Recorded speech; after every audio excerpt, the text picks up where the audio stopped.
Well, you're a brave bunch. It's kind of hard to understand. In New York, in Chicago, this kind of weather wouldn't keep us at home, would it? But I mean, there's nobody on the streets. There's nobody in the parking lot. And I've been hearing about the storm that's coming, for the last week. Everybody's got it pinned down. When it moves up a few hours, they tell me, no, it's not going to be on Thursday. It's Friday morning. So, anyway, thank you very much for coming out. Welcome to Hammer Poetry. I'm Stephen Yenser on behalf of the English department, one of the sponsors of the series, along with UCLA's Cultural and Recreational Affairs. How's my relationship to the mic? Is it okay? All right.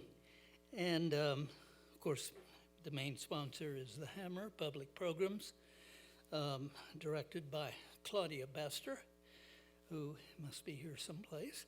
There she is. Yeah. Claudia, her nickname should be Shiva. She got so many arms and she's doing so much all the time. The title of Vijay Seshadri's most recent book, and I've got to get this right now because I blew it when we were making up flyers, is That Was Now, This Is Then.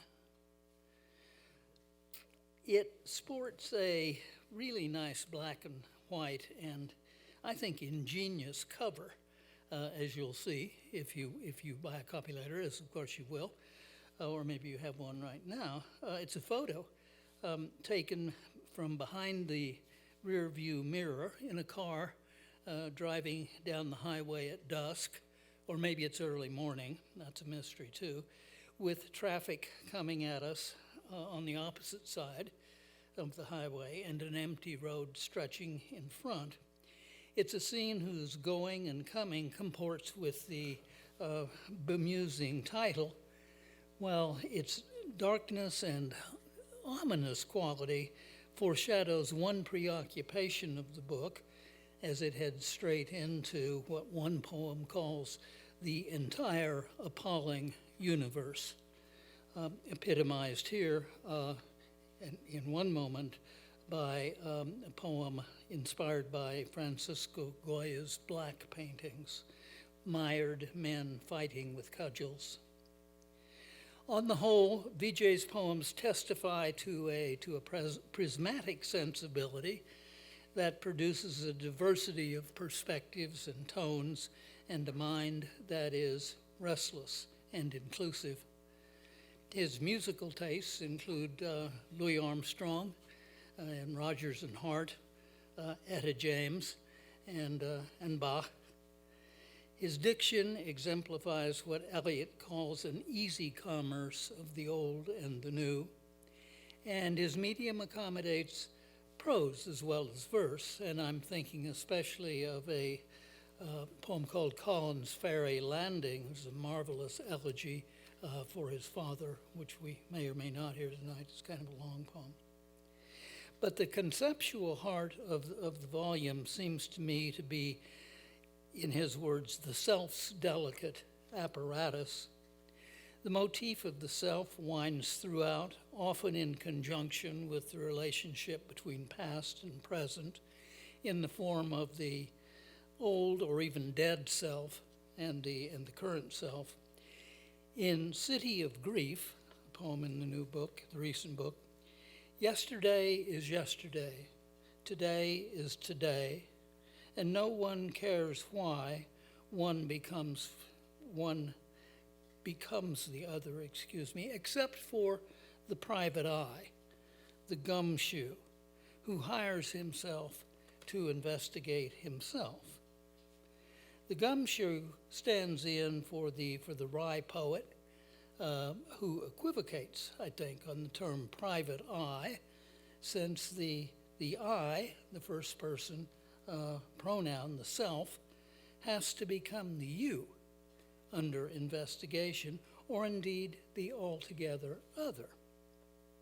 To explore oneself, that is finally to look into the self, which is both mercurial and common, volatile and omnipresent. It's almost the soul.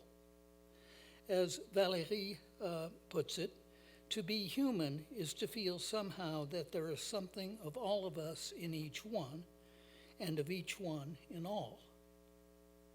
Or, as Vijay frames the paradox in Thunderstruck, somebody must have done a self-portrait of me. So it is that he can say to the reader at the end of the book, I'm writing this so I can tell you what you're thinking about me is exactly what I'm thinking about you. He sounds a whit like a jaunty Whitman in such passages. There's perhaps more of Whitman in other passages, which can go on for 20 beautifully unspooling lines, a fluent feature of his ebullient descriptive verse, in which, for instance, the self's whispering to itself in its 100 endangered languages merges with the sound of water that flows into the very limestone cavern of being. In the estuary, he conjures a magisterial brown bear. Boy, what's wrong with me? My tongue must be frozen. A magisterial brown bear who seems to encompass creation itself, clambering out of the waters, I'm quoting him, clambering out of the waters, shaking itself off, creation surrounding itself with itself. In such a vision of intimate, maybe salvific connection, there's, I think, more than a whisper of a response to the proposition of an appalling universe and to the harrowing world of Goya's black paintings. Vijay Seshadri.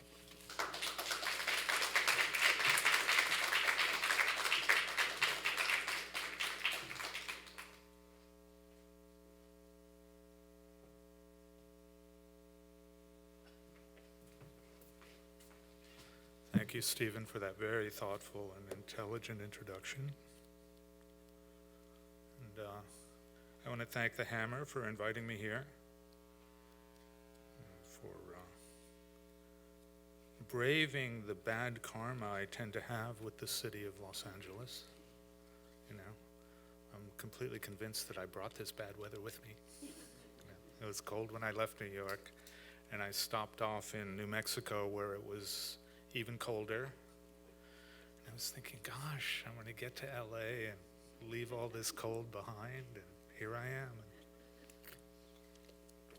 might follow me the rest of my life, you know. What did Unamuno say? We die of the cold and not of the darkness. Anyway, I'm going to read from, this is the cover. I'm going to read from That Was Now, This Is Then, which,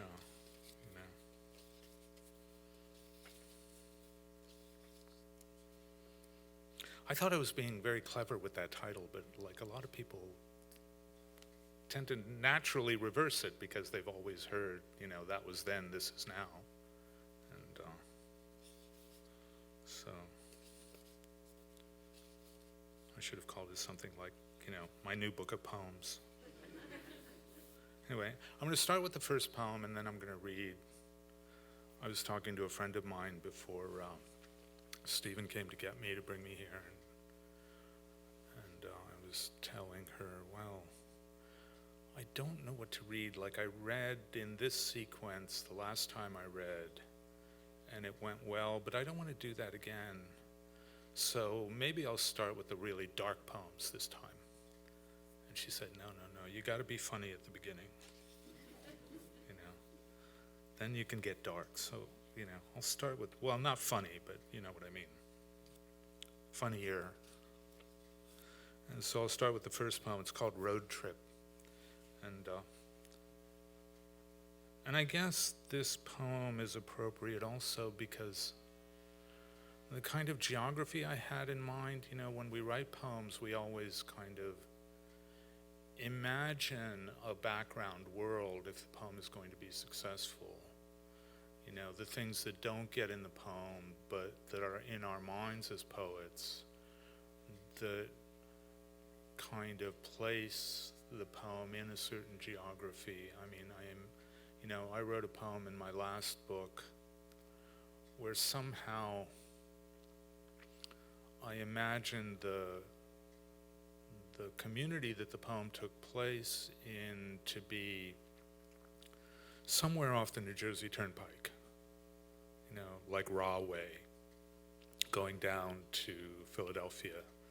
And that kind of gave me, you know, the atmosphere of the poem that I wanted. And the atmosphere of this poem is really a West Coast atmosphere, because I lived on the West Coast for a long time when I was in my 20s, from the time I was 20 to when I was 28. And it has a kind of Western theme to it. It's called Road Trip. I could complain, I've done it before. I could explain. I could say, for instance, that I'm sick of being slaughtered in my life's mountain passes, covering my own long retreat, the rear guard of my own brutal defeat, dysentery and frostbite and snipers, the mules freezing to death, blizzards whipping the famished fires until they expire, the pathetic mosquito notes of my horn. But instead, for once, I'm keeping quiet, and maybe tomorrow, or maybe the day after, or maybe the day after that, I'm just going to drive away down the coast and not come back. I haven't told anyone, and I won't. I won't dim with words the radiance of my gesture. And besides, the ones who care have guessed already. Looking at them, looking at me, I know they know. When they turn their backs, I'll go. The secrets I was planning to floor them with, they're already packed in my trunk in straw in a reinforced casket. The bitter but herbal and medicinal truths I concocted to revive them with, tomorrow or the day after or the day after that, on the volcano beaches fringed with black sand and heaped with tangled beds of kelp, by the obsidian tide pools that cradle the ribbed limpet and the rock-bound star, I'll scatter those truths to the sea breezes and float the secrets on the waters that the moon reels in and plays out, reels in and plays out, with a little votive candle burning on their casket. And then I'll just be there, in the sunset's coppery sheen, in the dawn pearled by discreet, oblong, intimate clouds that move without desire or motive. Look at the clouds. Look how close they are.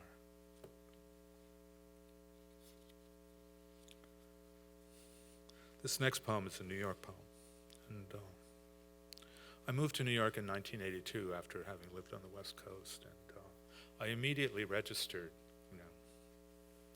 as an immigrant. I want everybody to know that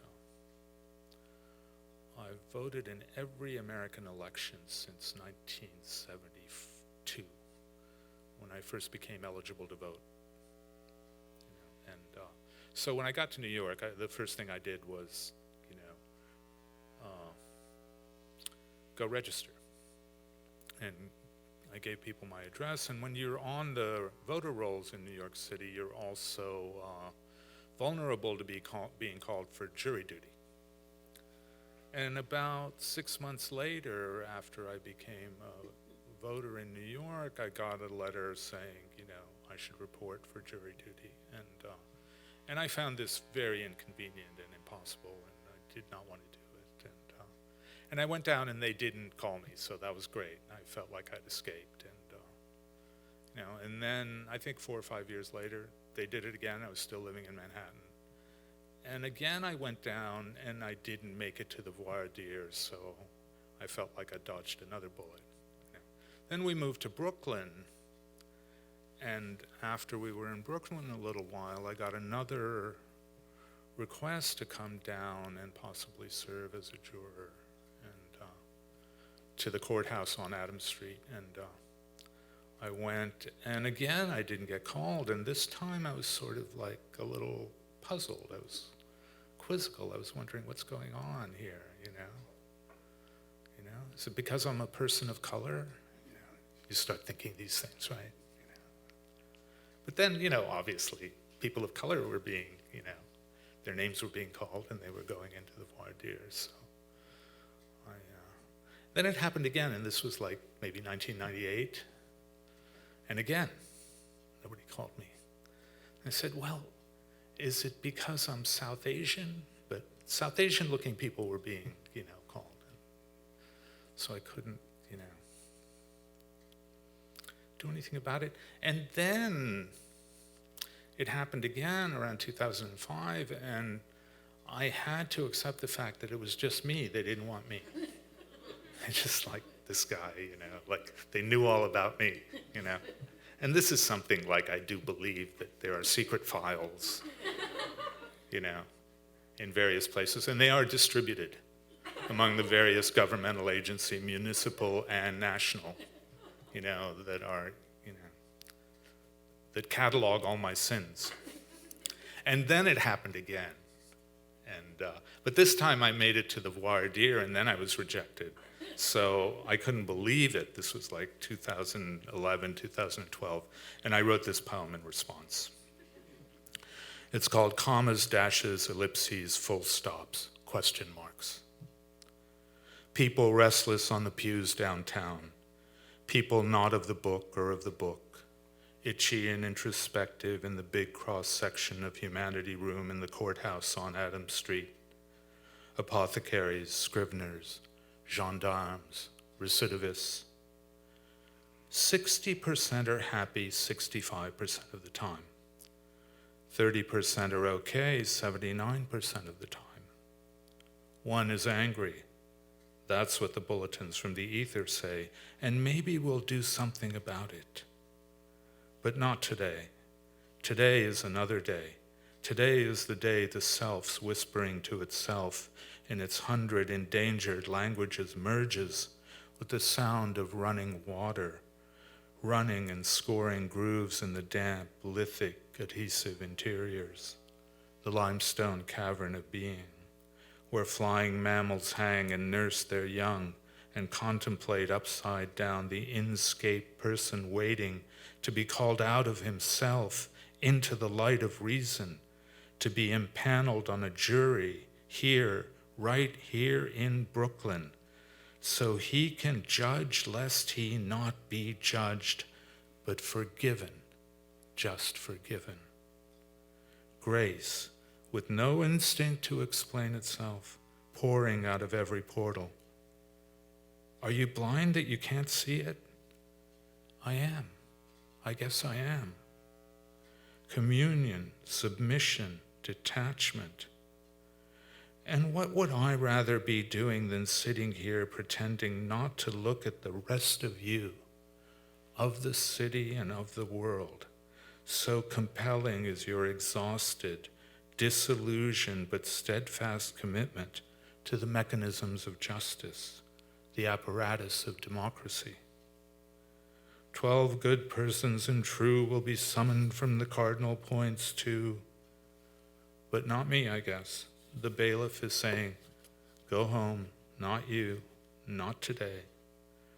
For the 100th time I have been called but not chosen. For the 100th time I have to shuffle into the subway station at J Street, where a tall, sweet-looking, willowy violinist is playing the chaconne with apocalyptic focus and the ghost of a smile on her lips. Maybe she will say yes to me. Maybe I can stay with her always. Maybe I can sleep on my hands at her little desk. I'd rather go blind than to walk away from you, child.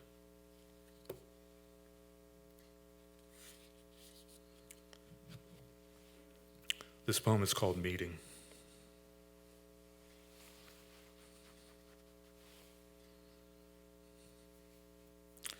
There are people one wants to meet who want to meet with you, whom you don't want to meet with. but some of them are kind of insistent and you can't turn them down. And this poem was occasioned by one of those situations. And I'm a really nice guy. I can never say no. I'm just, Okay. Meeting. I'll meet if you really want to meet. I'll even meet in some small cafe or some park across the way.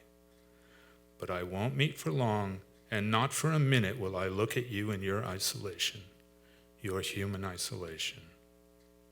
Looking at yours makes me look at mine. Transparencies of each other are they, yours and mine. And I don't have time for mine, so how could I have time for yours? When I knew you, I had time for mine. When I knew you, imagining my skeletal streaming, oceanic swimming enlarged my dignities. Not anymore. No time for the nostalgias, infinite, infinitesimal, and the ones in between. No time to pretend I can sustain anyone or even understand how they feel. To show by the grave downward turn of the face, the haunted eyes, the image of an impossible inward stricken empathy. The contradictions are unsupportable and I don't have time to not support mine, so how could I not support yours too? I don't even have time to write this text. See how uninflected it is. Without rhetoric, expatiation, form, concreteness, geography, weather, flora, fauna, plain and bare, which shows you that I'm sincere. No Denali, no great rift, no 7-year trillium, and not one Phoebe in the woods getting ready to sing.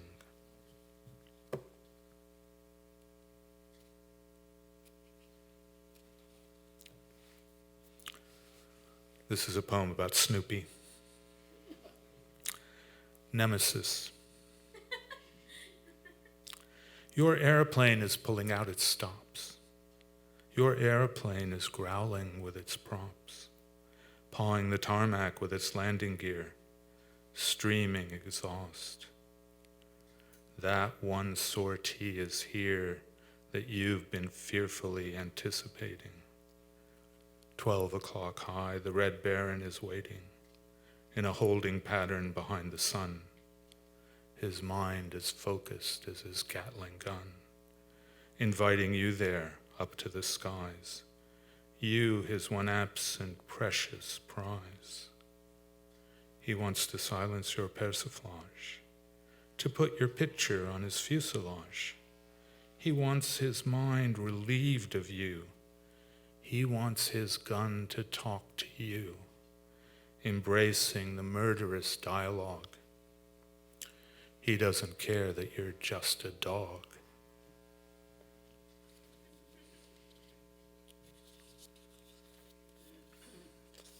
Okay, let me see. Okay. So,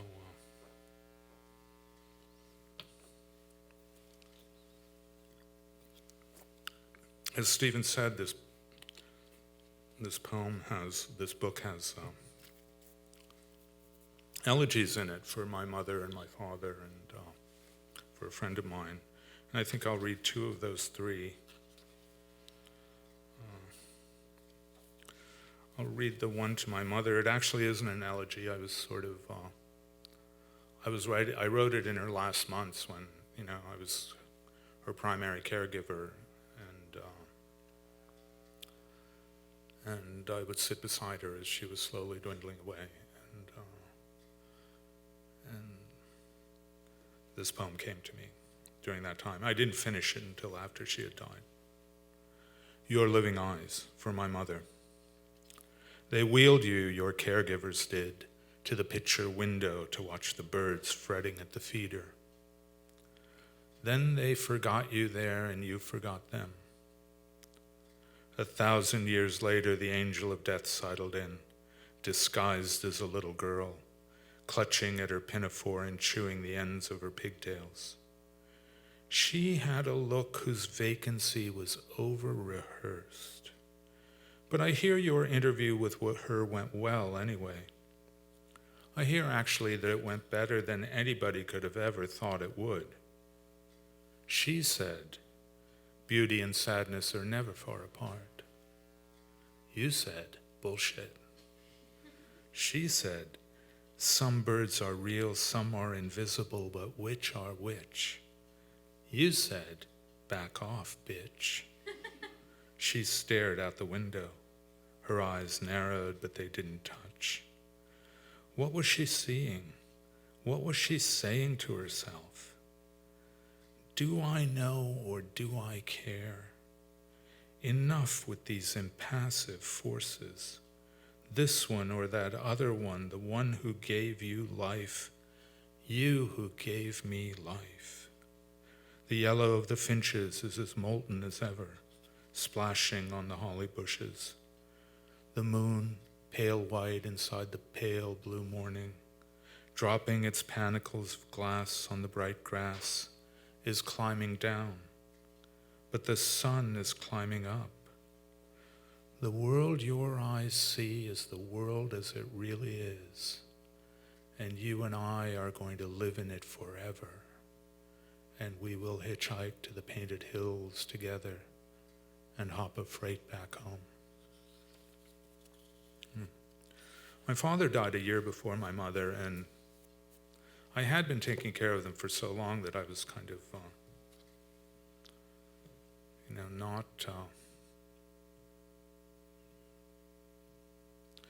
At that time, I wrote the poem I just read about my mother, almost to celebrate her really defiant quality and character, which she carried to the end of her life, my father, his death was a surprise. He seemed to have come in very quietly into the world, and he left very quietly, and gave nobody any bother. Although my sister and I, who were very close to him and understood him completely, I guess the two of us were bothered. But not much of...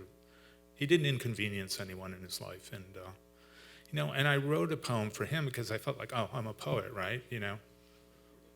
When your parents die and you're a poet, isn't this the one poetic obligation you have as a poet, that, you have to write something for them?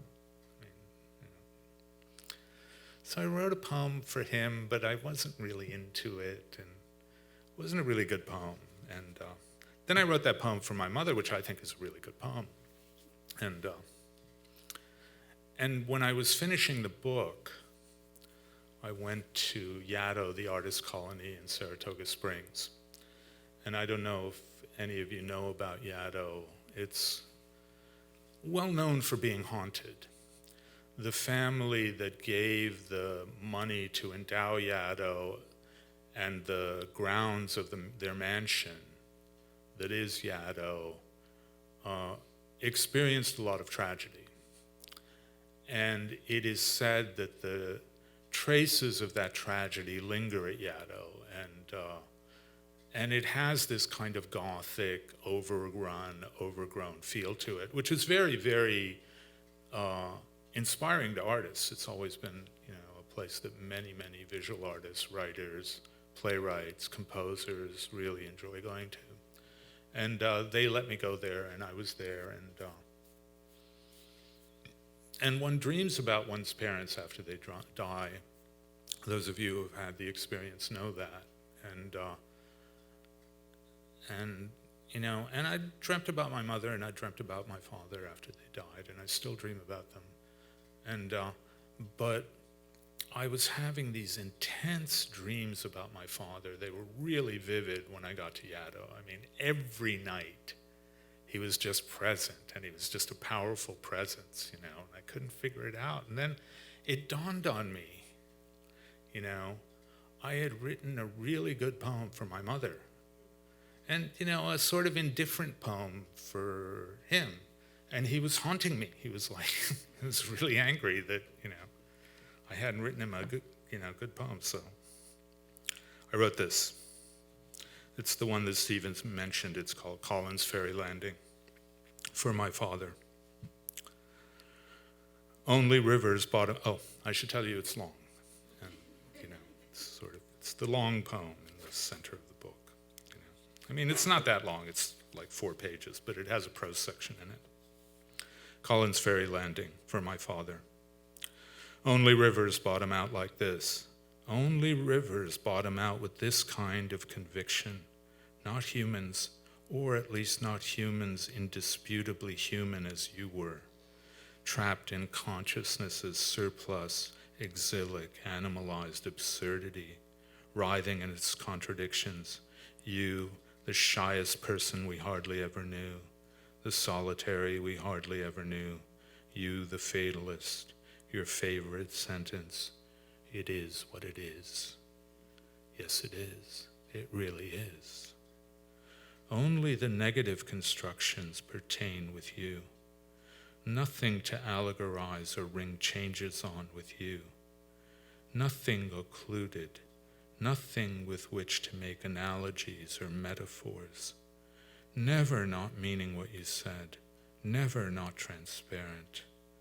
Never could you have been like this river, acquiescent to and companionable with earth, supple, reconciled, patient while trapped between the high banks, narrowing itself, widening itself, sinuous through the industrial places, slag heaps on either side, coal barges booming down its waters, and placid and fructifying among the farms.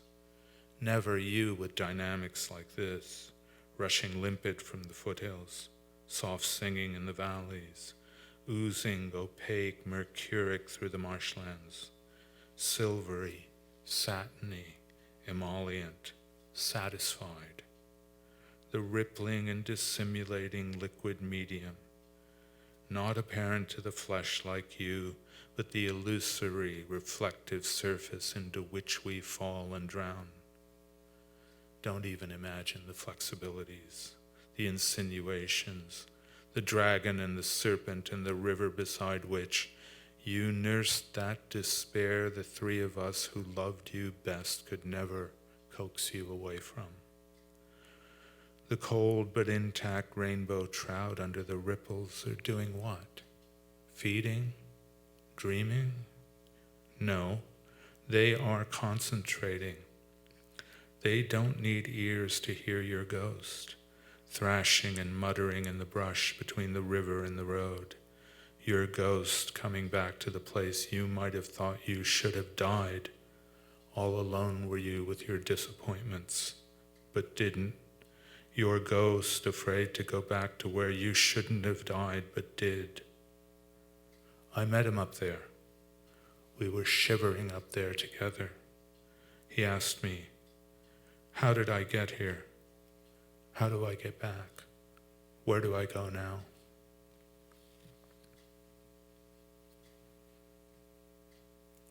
I have a friend, you'll be glad to know. She and I work together. You'll be glad to know I still have a job. She's an ally, she's sympathetic, she's warm-hearted, she's socially conscious, gentle, a decent type, and from what I've observed, an excellent mother, too. Not very smart, though. A little while after your soundless departure, I was telling her about you. I was describing what I saw as your place.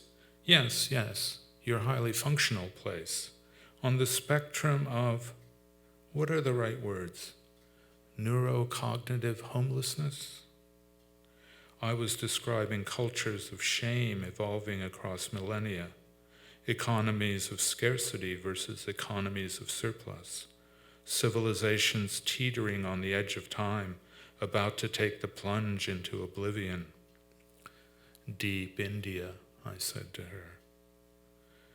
Wonders and terrors, I said to her. Deep India, strewn with elephants and cobras, scorched by temples, mosques, stupas, churches, synagogues, cratered with poverty, hunger and thirst, storms of affliction, shot through with sacred rivers. They flood, they shrivel out. The sun's furious particle stream immerses the pencil-thin scavengers picking sustenance from the dry riverbeds. The infant God opens his mouth to display the entire appalling universe. I told her that long ago, when the earth was still flat, you made your pinched, solitary tramp freighter journey from there to here. Colombo, Suez, across the Middle Sea, then over the far edge. I was talking privation. I was talking history. I was talking injustice. I was getting wound up and indignant. That was what must have triggered her inimitable gift for the sentimental non sequitur. She put her right hand on my left arm and said, "He'll always be with you, in your heart." See what I mean? See what I mean? Not if she had said one bright morning we'd meet up again in heaven, and I wouldn't put it past her to say something like that, too. Would she have made me angrier? I could have kicked her shin. But, wait, don't interrupt, and no, of course I didn't kick her shin. I'd like to explain why I kept talking to her in the aftermath of her idiotic outburst, why I didn't shake the dust of my feet off at her and cut her off then and there forever. Though the time in which I'm writing this overlaps yours, you'd be amazed and embarrassed if you understood the extent to which we're allowed these days, encouraged even, to indulge in feelings and succumb to motives and express resentments and make demands offensive to reason that a mind with an experience like yours, a burden of discipline, a resignation, and a silence like yours, a mind like yours cowled by melancholy, would consider disreputable, even shocking. I'm sad to say you won't be surprised that I've taken advantage of this license. I've indulged openly and shamelessly, and also secretly, more times than I'm willing to remember. But I want you to understand that at the moment my talking was anything but self-indulgent. I was confused in the weeks after you died, and my confusion didn't derive from the universal fact that a parent's death is too strangely shaped for a child of theirs to grasp with any confidence, but from the fact that I myself was becoming strangely shaped. I was crying, bawling at times, and grieving in the way I imagined I was expected to, in conformity with generally accepted principles of grief. But also, don't get judgmental. I'm pretty sure I'm not alone in this. I wasn't just feeling grief, but congratulating myself for it. I was seeing myself as the star of my loss, its protagonist, treading the boards, pacing under the proscenium arch of bereavement. Some part of me was saying, finally, reality. I've heard so much about it. That wasn't the real strangeness, though. It was this sin of self-awareness, this dramatization of the self, this consequentiality of consciousness, this aestheticization, this, the most pathetic of all the assertions of the self, as it stumbles across its blasted heath of existence, was leading to a separation of self from self that was making apparent another person underneath. Another person suddenly arrived inside me. Another person, as real as the person typing this, but detached outside the world itself and growing huge in relation to it. Another person was standing at the crossroads of time and space, shirtless, shoeless, but dressed in a nice suit, on the outside looking in, curious but indifferent to being and not being, both of which he understood as accidental and impossible. The free person, the truly free, free from time, space, the world. Don't roll your eyes. This was actually happening. cool and supercilious before a million universes, Whitman says, or something like it. In the years when you were angry with me and frightened for me, the search for this person haunted my mind. But now that I was he was the last person I wanted to be. The distance I suddenly had achieved wasn't joyous, it was unendurable. This is why I kept talking and talking whenever I could, climbing hand over hand up the rope of words to get back to my ordinary, unenlightened life. I was clinging to other people with words. I was gripping them by their lapels. I couldn't let them go. The knowledge I had I didn't want. I knew, though, probably for the first time in my life, what I did want. I wanted the details. I wanted to be sitting on the living room couch, watching Jeopardy with you.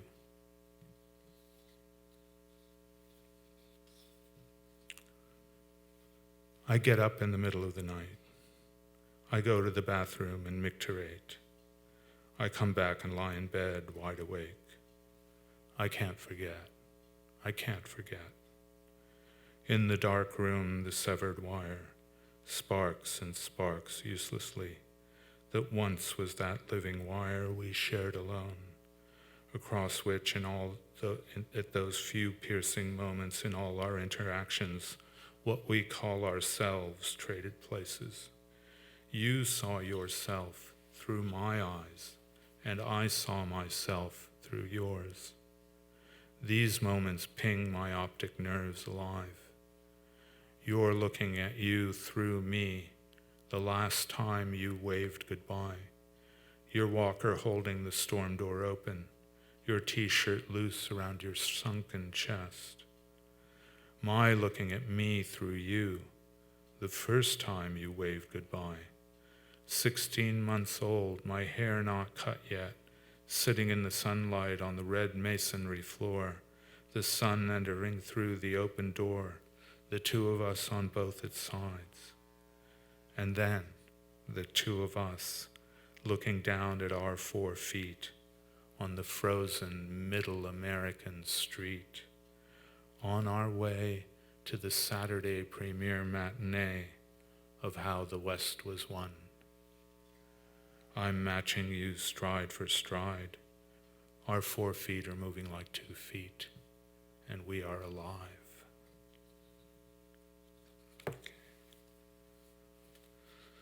I'll read 2 more.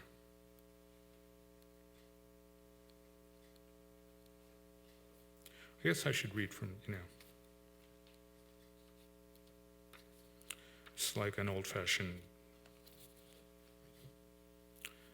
Chinese takeout menu of an earlier era, one from column A, one from column B, and now one from column C. And since I'm again on the West Coast, this poem is called Visiting San Francisco.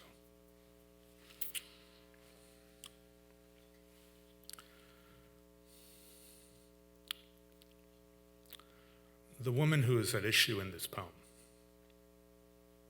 actually comes from Seattle. I was thinking of her for various reasons, and I happened to be in San Francisco, so I conflated her and the city. This is what poets do, They take all this great reality and they rearrange it to suit themselves. I mean, it's like really dreadful. Visiting San Francisco. I wanted to curl up in the comfortable cosmic melancholy of my past, in the sadness of my past being past. I wanted to tour the museum of my antiquities and look at the sarcophagi there. I wanted to wallow like a water buffalo in the cool, sagacious mud of my past. So I wrote you and it said I'd be in town and could we meet? But you think my past is your present. You wouldn't relent. you wouldn't agree to dinner or a cup of coffee or even a bag of peanuts on a bench in North Beach. You didn't want to curl up or tour or wallow with me. You're still mad, long after the days have turned into decades, about the ways I let you down, the 400,000 ways. Maybe I would be too, but people have done worse to me. I don't think I'm being grotesque when I tell you I've been flayed and slayed and force-fed anguish. I've been a human cataract plunging through a noose and going to pieces on the rocks. I've been a seagull tethered to Alcatraz. What can I say? What more can I say? How much more vulnerable can I be to persuade you now that I've persuaded myself? Why can't you just let it go? Well, at least I'm in San Francisco. San Francisco, where the homeless are most at home, crouching over their tucker bags under your pollarded trees, because your beauty is as free to them as to the domiciled in their deadbolt domiciles. Your beauty is as free to the innocent as to the guilty. The fog is burned off. In a cheap and windy room on Russian Hill, a man on the run unwraps the bandages swaddling his new face, his reconstructed face, and looks in the mirror and sees the face of Humphrey Bogart. Only here could such a thing happen. It was really always you, San Francisco. Time won't ever darken my love for you, San Francisco. And I'll end with the last poem in the book, To the Reader. And you can amend that in your own minds to the listener. But I'm not going to change the poem. To the Reader. I'm writing this so I can tell you that what you're thinking about me is exactly what I'm thinking about you. What you're reading is exactly what you're writing, by the light of a taper, deep inside yourself, at your walnut secretary. These words are saying what those words say, and these and those are those and these, mine and yours, and have no meaning, only form. Talk about being one with others. We correspond one to one, and there is a grandeur in this. You'll understand that someday. Just now, though, you're stupefied at this spooky action at a distance. So would I be, and I am. Thank you.